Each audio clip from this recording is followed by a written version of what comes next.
International Trade and Industry Minister Datuk Seri Mustapa Mohamed said that it is a dawn of a new era for Proton Holdings Berhad.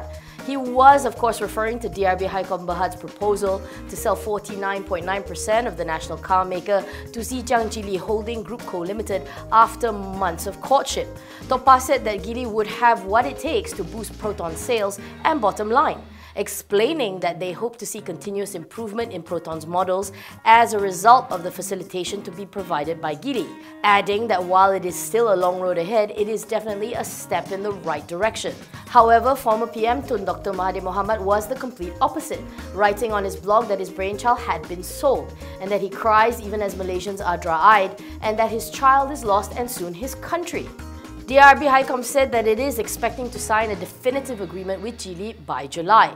Under the deal, Proton is also selling a 51% stake in Lotus to the Chinese carmaker. Malayan banking Berhad saw a 19.3% jump in its first quarter net profit due to a mix of loans growth, better net interest margins and lower net impairment losses. Net profit came in at 1.7 billion compared with 1.4 billion the year before, while revenue for the quarter inched up by 0.9% to 11.3 billion ringgit. The country's largest bank by assets saw its net interest income and Islamic banking income increase by 10.2% for the period. Going forward, Maybank said its key strategic priorities for 2017 would be to strengthen its revenue drivers by focusing on pockets of opportunities across various segments. The bank said it would leverage on its multi-channel digital capabilities, expand product segments, increase productivity and drive regional cross-selling synergies. Maybank has also set two KPIs, return on equity of 10% to 11% and group loans growth of between 6 and 7%. AirAsia Berhad saw its first quarter net profit drop by almost 30% as a result of higher fuel and staff costs and a weaker ringgit. Net profit came in at 615.8 million compared with 877.8 million the year before. However, in complete contrast, revenue went up by 31% to 2.2 billion compared with 1.7 billion a year ago. The better top-line numbers were due to a 6% increase in the number of passengers carried and a strong seat load factor of 89% during the quarter. As for its outlook, AirAsia is projecting an average forecast load factor of 91% in the second quarter based on the current booking trend. The group is also planning to add another 29 planes to its fleet in 2017, making it one of the fastest pace of expansion in the last few years. AirAsia Chief Tan Sri Tony Fernandez also came out to deny reports of a possible merger between AirAsia and its long-haul sister AirAsia X Berhad.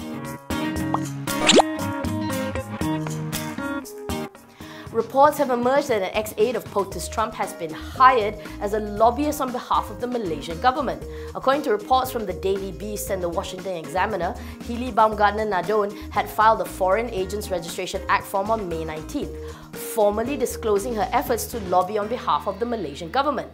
According to the Daily Beast, she will provide government relations and public relations services in support of the government of Malaysia and strengthening the US-Malaysian relationship. Records reveal that Baumgardner's firm, the 45 Group, was paid $250,000 to work for the Malaysian government, with the check coming from a company called the Godfrey Group Limited.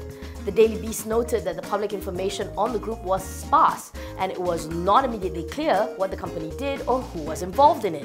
Baumgardner, described as a political veteran, had resigned from her senior press post on the Trump campaign in September, citing differences with the campaign leadership. However, according to reports, she remained well-liked on the campaign and has maintained connections with Trump's inner circle.